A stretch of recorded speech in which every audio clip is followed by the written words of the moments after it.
He was just an elderly black mechanic looking to buy a luxury car. They saw a man who didn't belong in their showroom. What they didn't know, James Wilson wasn't just any customer. When sales manager Bradley Keswick refused to show him the Mercedes S-Class, he thought he was just dealing with another time waster. But behind the modest clothes and quiet demeanor was the new owner of the entire dealership chain. Now Bradley faces the consequences of his discrimination as James systematically dismantles the culture of prejudice he's cultivated for years. Witness the methodical transformation of Highland Park AutoLux from a den of discrimination to a beacon of equality and excellence, from humiliation to justice, from prejudice to progress, from discrimination to transformation. Would you have handled the situation like James did, using your position of power to create lasting change instead of just firing the offender? Comment your thoughts below and don't forget to hit like and subscribe for more stories of justice served with wisdom. James Wilson ran his weathered fingers along the edge of the vintage Mustang's carburetor, the metal cool against his touch. 65 years of life had etched lines into his face, but his eyes remained sharp, missing nothing. The garage behind his modest suburban home had been his sanctuary for decades, a place where the smell of motor oil and the gentle tick of cooling engines spoke a language he understood perfectly. "Almost done, old friend," he murmured to the vehicle. The restoration project had kept him busy since his retirement 3 months ago from Wilson's Premium Auto Service, the high-end repair shop he'd built from nothing over 30 years. The sound of tires on gravel announced a visitor. James smiled at the familiar rumble of his daughter's sedan, its slight valve ticked something she'd refused to let him fix. "So I always know when she's coming," he'd told his late wife Martha years ago. Olivia Wilson stepped into the garage, her tailored suit a stark contrast to James's oil-stained coveralls.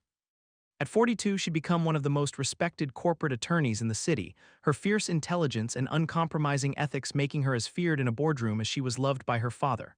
"Working on a Sunday again, Dad?" She kissed his cheek, careful to avoid the grease smudges. "I brought lunch. Mom would have my head if she knew I was letting you skip meals." James chuckled. "Your mother's been gone 5 years and she's still running our lives." He wiped his hands on a rag and followed Olivia to the kitchen. Over sandwiches, Olivia checked her watch repeatedly, a gesture James recognized from her childhood, excitement poorly contained. "What is it, Liv? You're practically vibrating," she grinned. "The acquisition went through yesterday. AutoLux Enterprises is officially part of the Wilson family portfolio, 23 dealerships across the state including 5 luxury brands." James nodded thoughtfully. The investment had been substantial, using most of the money from selling his repair business. What had started as a small auto shop had grown into an empire, though few knew the quiet mechanic was the financial force behind it. "That's good news, the paperwork transfer is complete." "Yes, but that's not why I'm excited." She pulled out her tablet. "Look at these numbers. The Highland Park location is underperforming by nearly 30% compared to similar demographics. Customer satisfaction is abysmal." James frowned. "That doesn't make sense. That area has one of the highest income brackets in the state." "Exactly, and the previous management couldn't figure out why." Olivia's eyes sparkled with the thrill of a puzzle. "I've been reviewing their internal reports and something doesn't add up. Their customer return rate is the lowest in the chain." James sipped his coffee, mind working. "What's your theory?" "I don't have one yet. The reports are too sanitized, too corporate." She hesitated. "Dad, I think someone needs to see how they actually operate. Someone who knows cars, knows people, and won't be recognized." James raised an eyebrow. "And you think that someone is me?" "Who better? You've forgotten more about luxury vehicles than most salespeople will ever know," she smiled. "Plus, I need a birthday present next month," he laughed. "Using your birthday to convince your old man to go undercover, you learn negotiation from the best." "From you," she agreed. "So will you do it? Visit as a customer, see how they treat people?" James thought about his empty calendar. Since Martha's passing, he'd filled his days with mechanical projects and community volunteer work. The military discipline from his army days had kept him functioning, but he missed purpose. "I could use a new challenge," he admitted. "And you're right about needing to buy you a birthday gift." "When were you thinking?" "Tomorrow morning. The Highland Park location opens at 9. She pulled out another folder. "Here's background on their inventory and pricing. I figured you'd want to do your homework." James flipped through the papers, noting the specifications of several models. The military intelligence officer in him appreciated thorough preparation. "One more thing," Olivia said, her tone serious now. "We've received 3 separate complaints about discrimination at this location in the past year. Nothing that reached legal action but concerning patterns. The previous owners buried them." James's jaw tightened.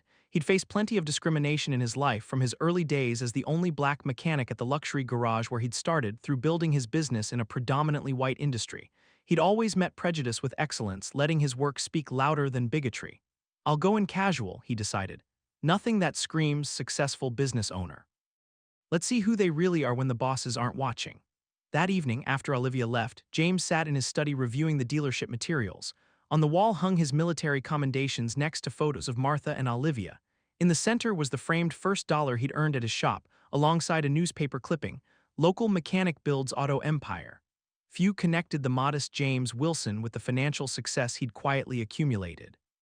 He'd always preferred it that way, letting his work ethic and knowledge speak for him rather than his wealth. He selected his outfit for tomorrow: clean but well-worn jeans, a simple button-up shirt, and his comfortable walking shoes. Nothing flashy, nothing that would signal his ability to purchase any car on that lot without financing. As he set his alarm, James wondered what tomorrow would reveal. If the Highland Park location truly had a discrimination problem, it wouldn't be the first time he'd faced such challenges. But now, with resources and influence he hadn't possessed in his younger years, perhaps he could effect real change. Just a look around, he reminded himself. See how they treat ordinary customers. But something in his gut told him this visit would be more significant than a simple reconnaissance mission. The Highland Park AutoLux dealership gleamed under the morning sun, its glass facade reflecting the cloudless blue sky. James Wilson pulled his modest sedan into the visitor parking space, observing the meticulously arranged luxury vehicles on display. German engineering dominated the front row: Mercedes, BMW, and Audi models positioned to catch the eye of passing traffic. James checked his watch, 9:12 a.m. The dealership had been open for 12 minutes. Perfect timing, early enough to avoid crowds but allowing staff to settle into their morning routine. He activated the voice recording app on his smartphone and slipped it into his breast pocket, a habit from his military days: document everything. As he approached the entrance, James mentally reviewed the specifications of the models he'd researched. The Mercedes S-Class would make an ideal gift for Olivia, conservative enough for her corporate image but with the performance features she secretly enjoyed. He'd memorized the pricing structure, common upgrades, and current financing rates. Knowledge was preparation. Preparation was power. The temperature shift was immediate as he entered the climate-controlled showroom. 3 salespeople were visible: a young woman arranging brochures at a desk, an older man speaking with a couple near a silver sedan, and a well-dressed man in his 30s standing at the central kiosk, typing on a tablet. The latter looked up as the door sensor chimed, scanning James with a quick evaluative glance. James observed how the man's eyes moved from his face to his clothes, then to his hands. A dismissive calculation seemed to occur before the salesman returned to his tablet without acknowledgement. James approached the reception desk where the young woman smiled politely. "Good morning, welcome to AutoLux Highland Park. How can I help you today?" "I'm interested in looking at your S-Class models," James stated. "Of course, sir, let me get one of our sales consultants for you."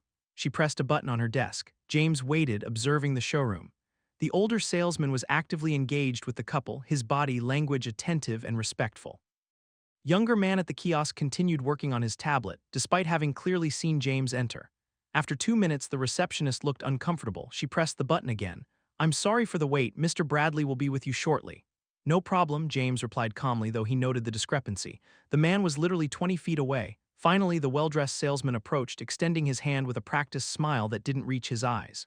Bradley Keswick, sales manager. "What can I help you with today?" "James Wilson, I'm interested in the new S-Class Mercedes." Bradley's smile flickered slightly.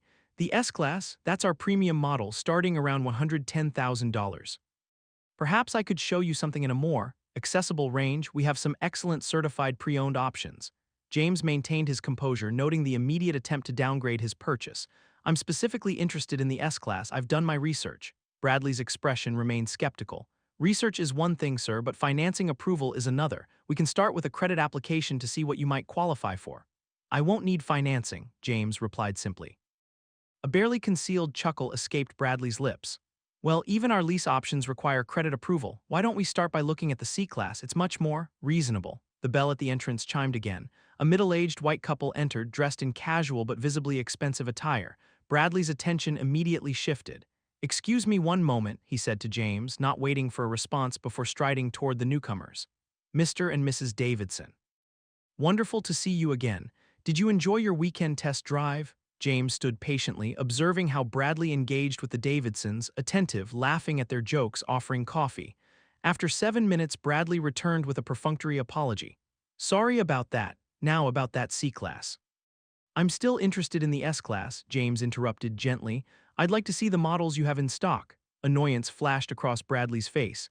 Sir, the S-Class is a significant investment. Perhaps you don't understand the price point we're discussing. Most of our clients for that model have established relationships with us. I understand the price point perfectly, James replied. I'd like to see the vehicle. Bradley glanced toward the couple he'd been helping, clearly prioritizing their business. Our S-Class models are actually in our premium showroom. That requires an appointment with our specialized consultants. James knew this was false. He could see two S-Class vehicles from where he stood. Then I'd like to make that appointment. We're fully booked for the next 2 weeks, Bradley responded without checking any schedule. If you'd like to leave your information, someone can contact you if there's a cancellation. The older salesman who had been helping the couple approached. Bradley, the Thompsons are ready to discuss financing options. Would you like to take over? Bradley brightened. Absolutely. He turned to James with barely concealed relief. Dave here can continue helping you. Dave, Mr. Wilson is interested in our inventory. The emphasis carried clear subtext. Dave, a man in his 60s with a kind face, nodded. Happy to help. What were you looking at today? Before James could answer, Bradley interjected. He was asking about the S-Class, but I recommended starting with the certified pre-owned section. Dave's expression remained neutral, but James detected a flicker of discomfort. I see. Well, why don't we start wherever you're comfortable, Mr. Wilson? As Bradley walked away, James heard him mutter to the receptionist, keep an eye on them. These people come in wasting our time when they can't afford a floor mat, let alone a vehicle. The comment was clearly intended to be overheard. James noted the receptionist's embarrassed expression as she glanced apologetically in his direction. I apologize for the wait, Dave said quietly. Would you like to see the S-Class models we have available? Yes, please, James replied. As they walked toward the display area, he noticed Dave maintaining a respectful demeanor unlike his colleague. Have you owned a Mercedes before? Dave asked. Yes, several, James responded. Currently drive a GLS but looking for something more sedan-styled for city driving. Dave seemed surprised but recovered quickly. The S-Class would be perfect then. We have 3 trim levels available. The base model is exceptional, but the AMG line adds performance features you might appreciate. As Dave began explaining the vehicle specifications, Bradley reappeared, interrupting without hesitation. Dave, the finance manager needs you for the Thompsons' paperwork. I'll take over here. Dave hesitated. I was just showing Mr. Wilson the S-Class features. I'll handle it, Bradley insisted, his tone leaving no room for discussion. Once Dave reluctantly departed, Bradley's demeanor changed completely. Look, I'm going to be straight with you. We don't typically allow test drives of our premium vehicles without financial pre-approval. It's dealer policy. I understand, James replied calmly. What documentation would you need to proceed? Bradley seemed caught off guard by the question. Well, proof of income, bank statements, investment portfolio, substantial documentation. These aren't vehicles for everyone. I see. And do all customers need to provide this documentation before a test drive? Bradley's eyes narrowed slightly. We make exceptions for our established clients. And how does one become an established client without first purchasing a vehicle? James asked reasonably. The sales manager's patience visibly thinned. Look, Mr. Wilson, I'm trying to save us both time here. The S-Class client typically has a cert profile. His gaze again swept over James's modest attire. Why don't I show you our pre-owned inventory, much more suited to your situation? James maintained his composure, though he was carefully documenting every interaction. And what exactly is my situation, Mr. Keswick? Bradley's expression hardened. Let's just say people like you aren't exactly our target demographic for vehicles in this price range. Now, if you're actually serious about making a purchase you can afford, I'll help you. Otherwise, I have qualified customers who need my attention. The statement hung in the air, its implication unmistakable. James had experienced such moments throughout his lifetimes when his dignity was challenged, when assumptions were made based solely on his appearance and race. I see, James said finally. I'd like to speak with your general manager, please, Bradley scoffed. The general manager doesn't get involved with showroom issues. If you have a complaint, you can fill out a comment card. He gestured toward the reception desk.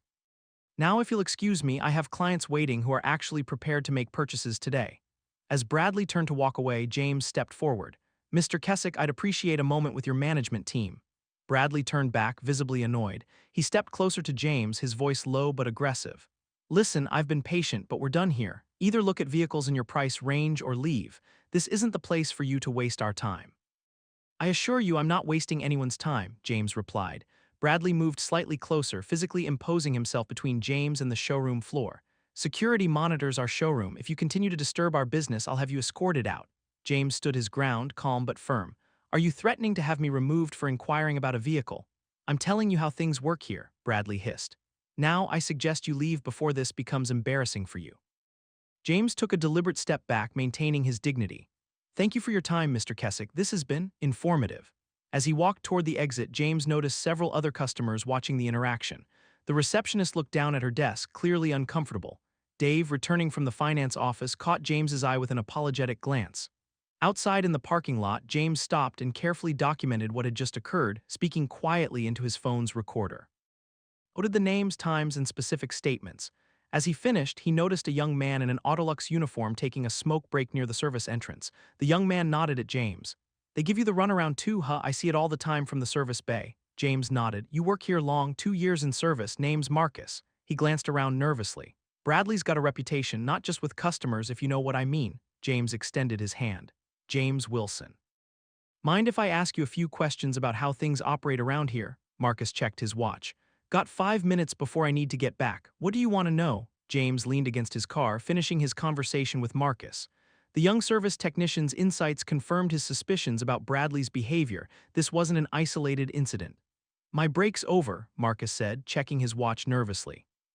But if you're serious about filing a complaint, there are others who have seen the same stuff. James nodded. I appreciate the information. Here's my card. Call me if you think of anything else. As Marcus hurried back to the service department, James considered his options. The evidence was mounting, but he needed more. He glanced back at the dealership, made a decision, and walked toward the entrance again. The receptionist looked surprised as he returned. Mr. Wilson, how can I help you? I've reconsidered. I'd like to see your certified pre-owned inventory, as Mr. Keswick suggested. Bradley emerged from his office, frowning when he spotted James. Back so soon? Decided to be realistic about your options? You convinced me, James replied evenly. I'd like to see what's available in my appropriate range. Bradley's smile was tinged with condescension. Smart decision. Follow me to the secondary lot.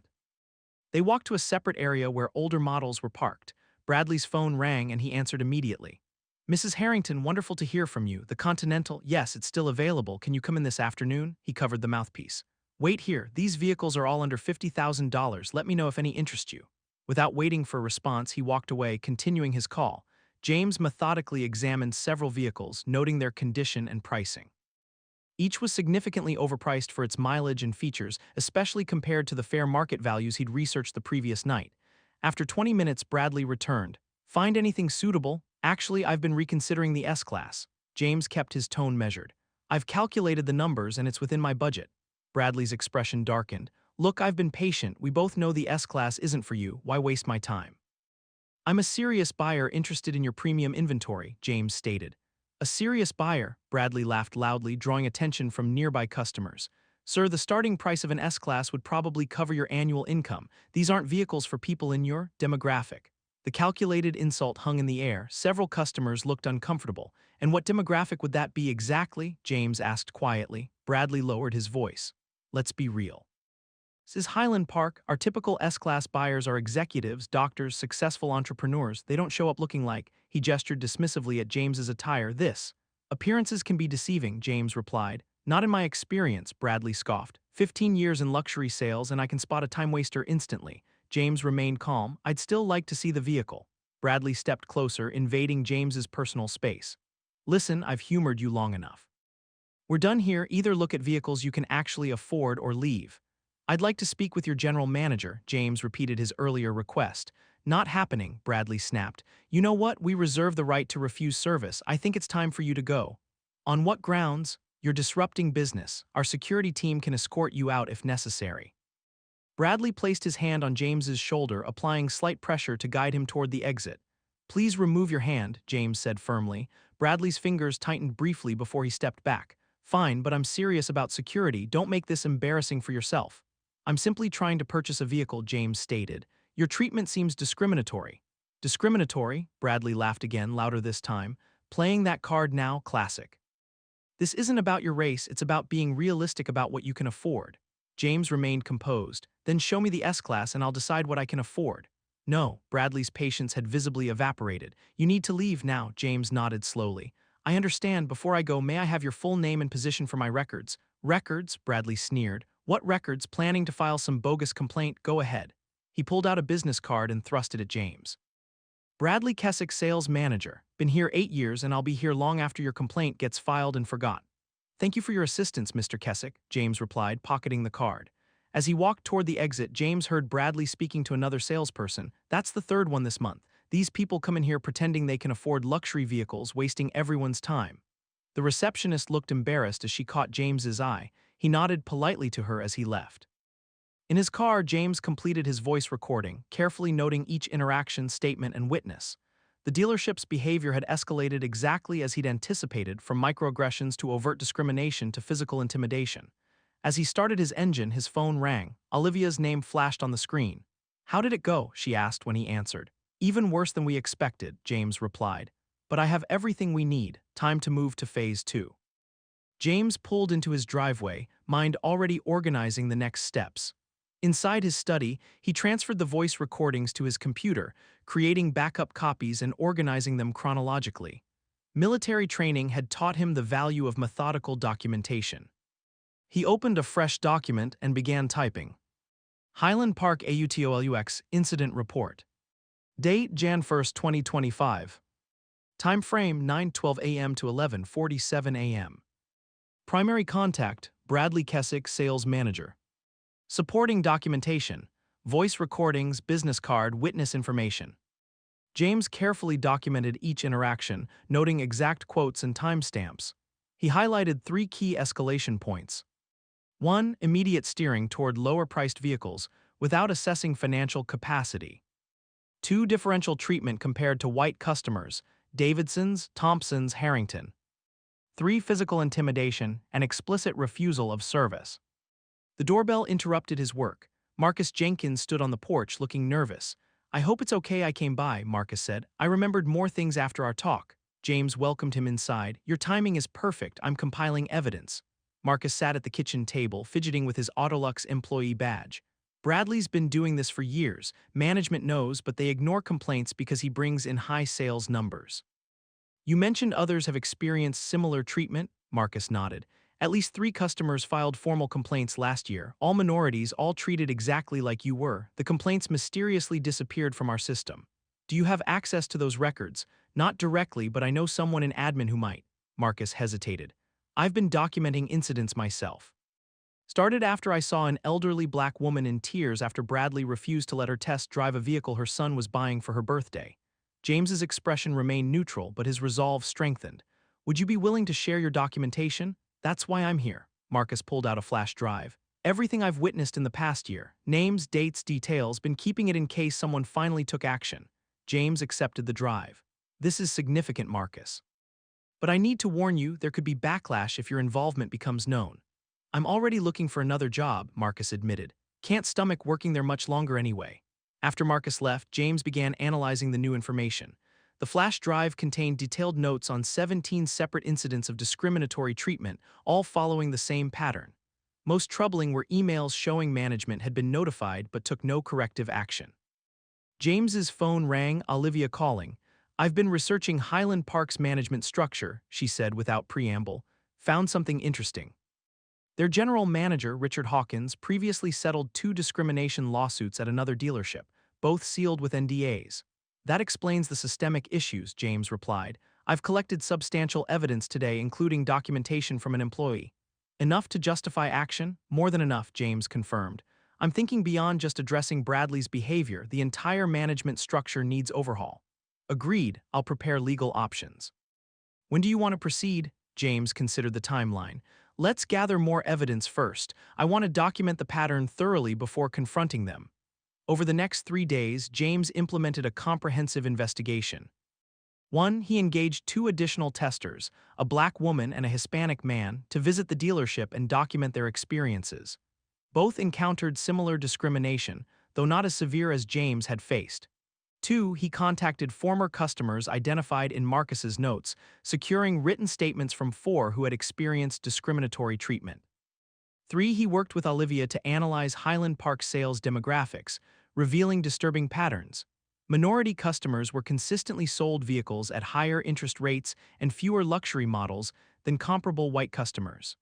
4. He researched Bradley Keswick's history, discovering he'd been transferred from another dealership following customer complaints that had been settled privately. On day 4, James reviewed his evidence with Diane Reynolds, a senior executive at AutoLux corporate offices whom he'd known for years. This is disturbing but not entirely surprising, Diane admitted, reviewing the files in James's study. Several dealerships acquired in the merger had reputation issues. Highland Park was flagged for potential customer service problems. This goes beyond customer service, James replied. It's systematic discrimination, Diane nodded. As a new owner, you have full authority to address this. What's your plan? Direct intervention, James said, but I need corporate backing when I move forward. You have it, Diane assured him. The board will support whatever action you deem necessary. James laid out his strategy. 1. Schedule an introduction meeting for new ownership at Highland Park. 2. Document any final evidence needed before the confrontation. 3. Implement immediate personnel changes. 4. Establish new compliance procedures. 5. Retrain existing staff and rebuild customer relationships. The key, James explained, is addressing both the individual bad actors and the system that protected them. When do we move? Diane asked. James checked his calendar. I've scheduled the ownership introduction meeting for Friday morning. Bradley and the entire management team will be there, expecting to impress the new corporate representatives. They'll be in for quite a surprise, Diane observed. That's the intention, James replied. Sometimes justice requires a dramatic revelation. That evening, James called Marcus with an update.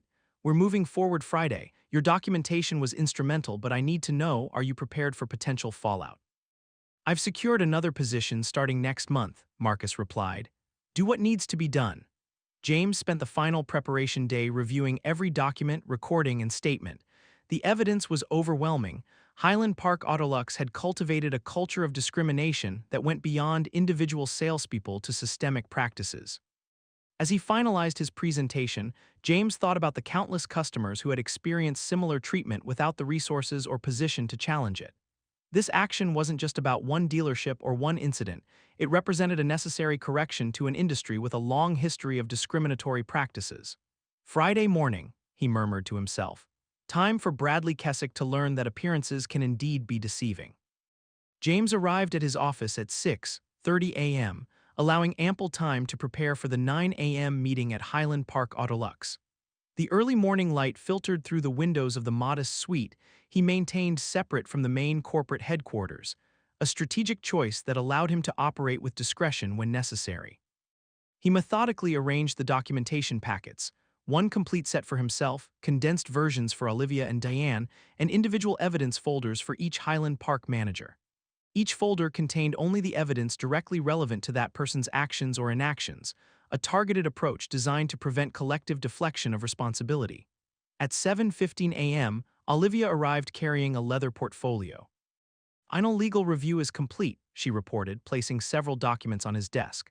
These authorization forms grant you full operational control of Highland Park effective immediately, including personnel decisions.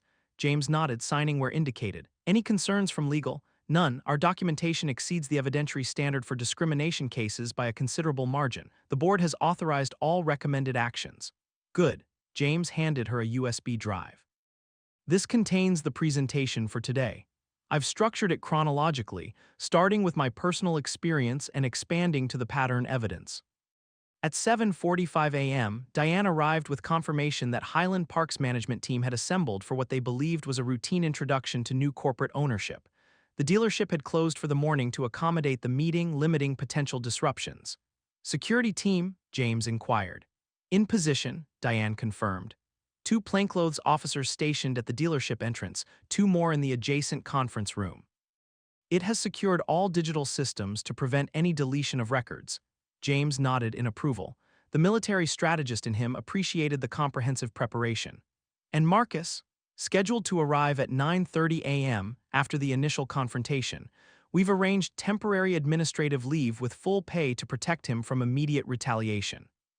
At 8:30 a.m., they departed for Highland Park in separate vehicles, a deliberate choice to maximize the impact of their arrival. James drove his personal Mercedes GLS, while Olivia and Diane followed in the corporate Audi. As they pulled into the dealership parking lot, James received a text from Diane. Bradley Keswick confirmed present, all management accounted for. James parked in a visitor space, the same one he'd used during his initial visit. He wore a tailored charcoal suit that stood in deliberate contrast to his casual attire from before. As he stepped from his vehicle, he caught a glimpse of Bradley through the showroom windows, laughing with another manager. The receptionist's eyes widened in recognition as James entered. Before she could speak, James addressed her directly. Good morning, Lisa. We're here for the 9 a.m. ownership meeting. Her confusion was evident. I'm sorry, sir, but the ownership representatives are meeting with management in the conference room. Mr. Keswick left instructions not to be disturbed. James smiled. Perfect, please don't announce us.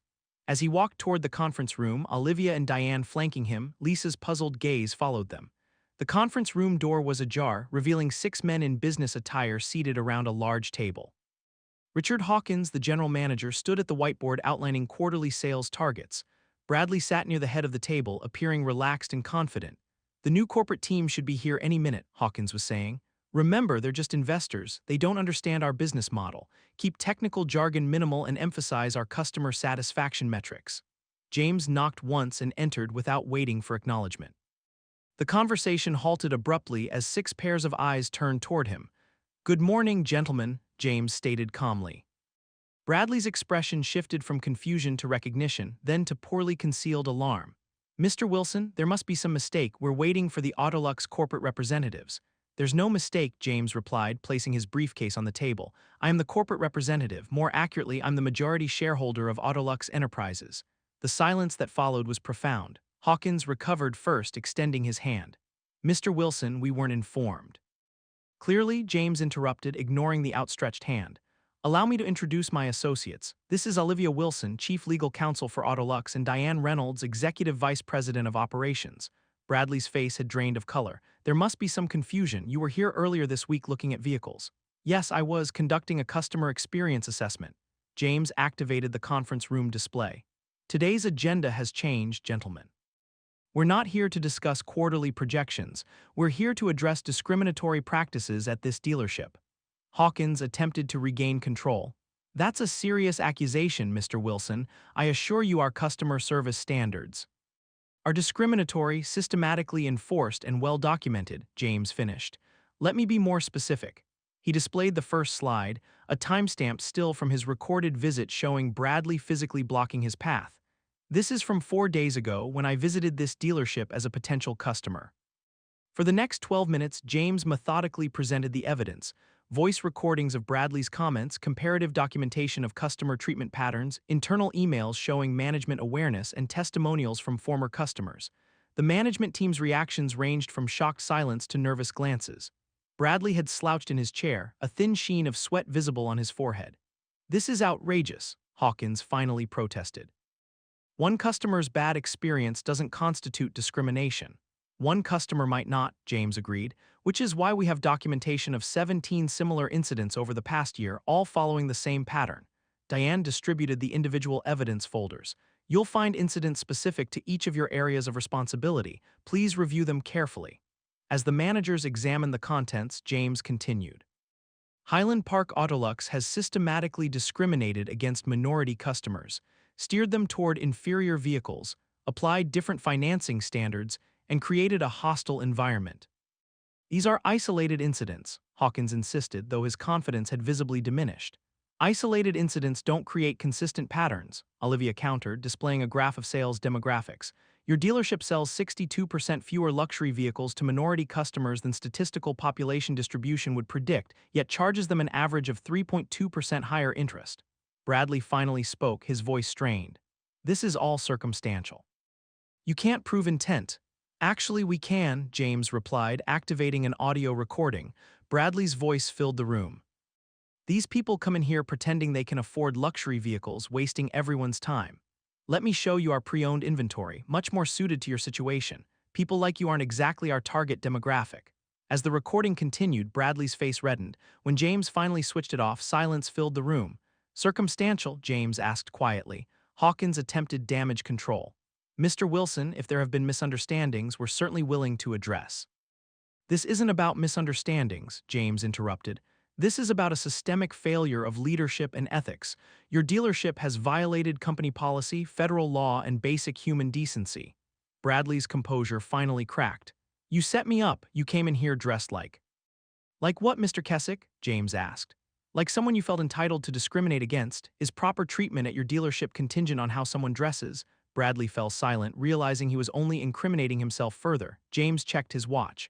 In exactly 5 minutes, someone else will be joining us, someone who has witnessed your practices firsthand for 2 years. The conference room door opened precisely at 9:30 a.m. Marcus Jenkins entered, now dressed in a professional suit rather than his service technician uniform. Bradley's eyes widened in recognition and betrayal. "Many of you know Marcus Jenkins," James announced. "He's worked in your service department for 2 years, during which time he's documented numerous instances of discriminatory practices. Marcus, please join us." Marcus took a seat beside Diane, his posture straight but tension evident in his shoulders. "This is highly inappropriate," Hawkins protested. "Marcus is a junior employee without the authority or expertise to evaluate management practices." "On the contrary," James replied, "Marcus has provided detailed documentation corroborating customer complaints and internal communications. His observations align precisely with our independent findings." Marcus placed a folder on the table. "These are copies of emails I received instructing service staff to prioritize certain customers based on appearance and vehicle type. There's also documentation of differential pricing for parts and service based on customer demographics." Bradley leaned forward. "You little." "Careful, Mr. Keswick," Olivia interrupted, her attorney's instincts activated. "Threatening a whistleblower would compound your already significant legal exposure." James resumed control of the meeting. "Gentlemen, let me be clear about our current situation. The evidence we've presented establishes a pattern of discriminatory practices occurring under your management. This violates federal law, company policy, and basic ethical standards." He placed a document on the table. "This is an operational directive effective immediately. Highland Park AutoLux will undergo comprehensive restructuring." The directive outlined immediate changes. 1. Bradley Keswick, immediate termination. 2. Richard Hawkins, administrative leave pending review. 3. Sales managers, performance review and mandatory retraining. 4. Compliance officer, new position to be established. 5. Customer service protocols, complete revision. "You can't do this," Hawkins objected. "We have contracts, procedures." "Your employment agreements include specific compliance requirements," Olivia interjected. "Section 4.2 explicitly states that discriminatory practices constitute grounds for immediate termination without severance." Bradley finally found his voice. "This is absurd. You can't fire me for doing my job. I determine which customers are serious buyers. That's sales, not discrimination." "Is that what you call it?" James asked, his tone even. "When you told me people like you aren't our target demographic, was that sales strategy or prejudice?" Before Bradley could respond, James displayed another slide, statistics showing Bradley's sales patterns. While he had the highest gross sales numbers, he had the lowest percentage of non-white customers by a significant margin. "Your sales approach systematically excluded qualified minority buyers," James stated. "That's not strategy, it's discrimination." Bradley's face flushed. "You don't understand luxury sales, certain demographics." "Certain demographics," James interrupted. "Please elaborate on which demographics deserve respect and which don't." Bradley fell silent, finally recognizing the depth of his predicament. James turned to address the entire management team. "Today marks a fundamental change in how this dealership operates. Those unwilling to adapt should tender their resignations immediately. Those committed to improvement will receive full support in rebuilding this organization." Hawkins attempted one final objection. "The previous owners never raised these concerns." "The previous owners are precisely why AutoLux acquired this dealership," Diane interjected. "They recognized systemic problems they couldn't solve internally." James nodded. "Highland Park's operational issues were factored into the acquisition price. We anticipated needing significant cultural reorganization." He checked his watch. "It's currently 9:47 a.m. At 10 a.m., a transitional management team will arrive to begin implementation of our new protocols. Mr. Keswick, please clear your office by 10:30 a.m. Security will assist you." Bradley stood abruptly. "This is a setup, you can't." "We can and we have," James stated firmly. "Your behavior was documented, verified, and found to violate multiple company policies. Your termination paperwork is being processed as we speak." As Bradley stormed out, James addressed the remaining managers. "The rest of you have a choice. Participate in rebuilding this dealership with new standards or depart immediately with standard severance. Please inform Ms. Reynolds of your decision by noon today." The meeting concluded with James outlining the transition plan. Security would oversee Bradley's departure while the interim management team established new operational procedures. Customer service staff would receive immediate retraining, and a comprehensive audit of past sales would identify customers potentially affected by discriminatory practices. As the management team filed out, Marcus approached James. "Thank you for taking this seriously," he said quietly. "Most people wouldn't have bothered." "Most people haven't experienced what we have," James replied. Sometimes changing the system requires becoming the system. Outside the conference room, they found Bradley arguing with security in the showroom. His voice carried across the space. "You can't treat me like this. I've been the top salesperson here for 8 years." James approached calmly. "Mr. Keswick, please conduct yourself professionally during your departure. Your performance metrics were impressive, but they don't excuse discriminatory practices." Bradley turned, his composure fully broken. "You set me up. You came in here dressed like that on purpose." "Yes," James acknowledged. "I did, and you responded exactly as expected, with prejudice rather than professionalism." "You don't know anything about this business," Bradley sneered. "Without me, this dealership will fail." James adjusted his cufflinks. "Actually, I know quite a bit about the automotive industry. I built and ran Wilson's premium auto service for 30 years before selling it to fund this acquisition." Bradley's expression faltered as recognition dawned. "Wilson's, the luxury repair shop, the very same," James confirmed. "Perhaps if you'd bothered to have a real conversation instead of making assumptions, you might have learned that." As security escorted Bradley toward the exit, James turned to address the gathered employees who had witnessed the confrontation. "To those wondering what happens next, this dealership will continue operating under new management with a simple principle: every customer deserves respect, regardless of appearance, race, or background. Those who embrace this principle will thrive here. Those who cannot should find employment elsewhere." The showroom remained silent as James, Olivia, and Diane walked toward the manager's office to begin implementation of the transition plan. The morning sun streamed through the Highland Park AutoLux showroom windows, casting long rectangles of light across the freshly polished floor. 6 weeks had passed since the confrontation, and the dealership had undergone a remarkable transformation. James stood at the center of the showroom, observing the activity around him. Where once there had been an atmosphere of exclusivity and discrimination, there was now a genuine sense of customer service and inclusion. The metrics supported what he could see. Sales were up 22% despite the management overhaul, and customer satisfaction scores had risen from among the lowest in the region to the top quartile. Diane approached, tablet in hand.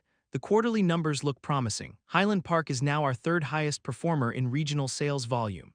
"And minority customer demographics?" James inquired. "Up 41% from last quarter," Diane replied. "The customer base now closely mirrors the regional population distribution. More importantly, pricing and financing metrics show consistency across all demographic groups." James nodded in satisfaction. "And our special project, complete," Diane confirmed. "We've identified 214 customers from the past 3 years who likely experienced discriminatory pricing or service. Olivia's team has prepared the restitution packages. Each customer will receive an apology letter, service credits, and adjusted financing terms where applicable." The initiative had been James's first priority, addressing past harms while building for the future. It wasn't just good ethics, it was good business. Several former customers had already returned, bringing friends and family with them. "And Marcus?" James asked. "Thriving in his new role," Diane smiled. "The compliance team respects his insight, and he's developing a training program based on his experiences." Marcus Jenkins had become the dealership's first equity compliance officer, a position created specifically to ensure fair treatment standards were maintained. His background in service combined with his moral courage made him uniquely qualified to bridge the gap between management and staff. As if summoned by their conversation, Marcus approached from the customer lounge area. "Mr. Wilson, our special guests have arrived." James checked his watch. "Right on time. Are the arrangements in place?" "Everything's ready," Marcus confirmed. "The team is excited about the presentation." They walked toward the customer lounge, where a group of 16 former employees from Wilson's premium auto service had gathered. James had invited his former staff to tour the dealership and discuss employment opportunities. Many had scattered to other businesses when he sold his company, but the chance to rejoin his team had drawn them back. "Ladies and gentlemen," James addressed the group, "thank you for coming today. As you know, AutoLux Enterprises has been implementing a new vision for automotive sales and service, one built on the same principles we established at Wilson's: excellence, integrity, and equal respect for every customer." He outlined the opportunities available: service technicians, sales consultants, customer relations specialists. The transformation required skilled professionals committed to both technical excellence and ethical standards. "We're rebuilding more than a dealership," James explained. "We're establishing a model for the industry. Those who join us will help shape that future." As the group dispersed for individual interviews, James noticed a familiar face entering the showroom, Olivia with a distinguished-looking man in tow. "Dad," she called, "there's someone I'd like you to meet. This is Dr. Henderson from the Urban Business Initiative. He's interested in our transformation project." Dr. Henderson extended his hand. Mr. Wilson, your approach to addressing discriminatory practices while maintaining business viability is precisely what our research focuses on. Would you consider allowing us to document this process as a case study for business schools? I think that could be arranged, James agreed. The lessons here shouldn't stay within these walls. As they discussed the potential collaboration, a commotion at the entrance caught James's attention. A middle-aged couple had entered, looking around uncertainly. "Excuse me," James said to Dr. Henderson. "Customer service remains my priority." He approached the couple with a warm smile. "Welcome to Highland Park AutoLux. How can I assist you today?" The woman stepped forward. "We received a letter about reassessing our financing terms from 3 years ago. It mentioned speaking with management." James recognized the name from the restitution list, customers who had purchased a vehicle during Bradley's tenure and paid significantly above market rate. "Mrs. Patterson, thank you for coming in. I'm James Wilson, the owner.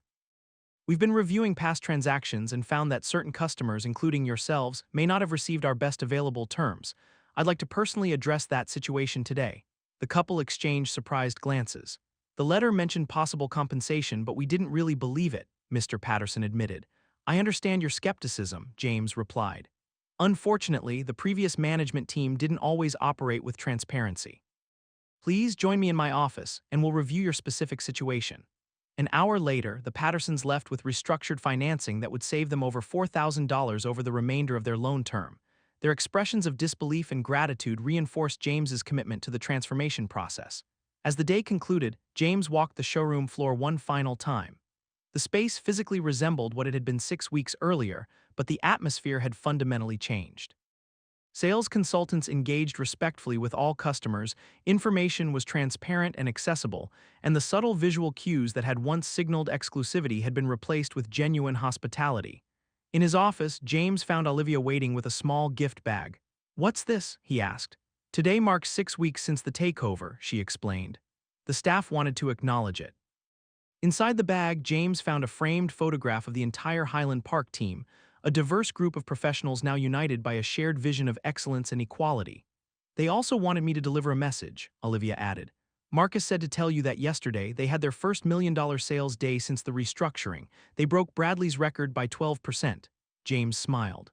"Success is always the best response to skeptics." "Speaking of which," Olivia continued, "I heard from 3 other dealerships in our group. They've requested similar compliance reviews after seeing Highland Park's numbers." "Schedule them immediately," James nodded.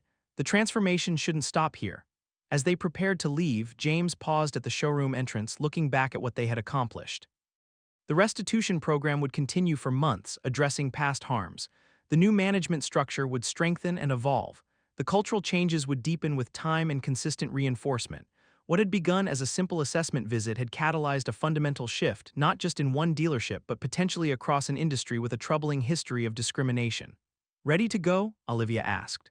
"Almost," James replied. "I just realized we never did buy you that birthday present," Olivia laughed. "I think you've given me something better than a car, Dad. You've shown me that systems can change when good people take ownership of them." As they walked to their vehicles, James reflected on the journey. The discrimination he'd faced wasn't new, he'd encountered it throughout his life and career. The difference now was his position to address it not just personally but systematically. "I was thinking," Olivia said as they reached their cars, "maybe we should write up what happened here, not just for Dr. Henderson's case study but for other business owners facing similar challenges." James nodded. "Sometimes the most powerful tool against discrimination isn't confrontation, it's transformation from within. That's a lesson worth sharing." As they drove away, the Highland Park AutoLux sign gleamed in the setting sun. The same building that had once harbored discrimination, now standing as a beacon of what was possible when prejudice was replaced with principle, and exclusion with excellence.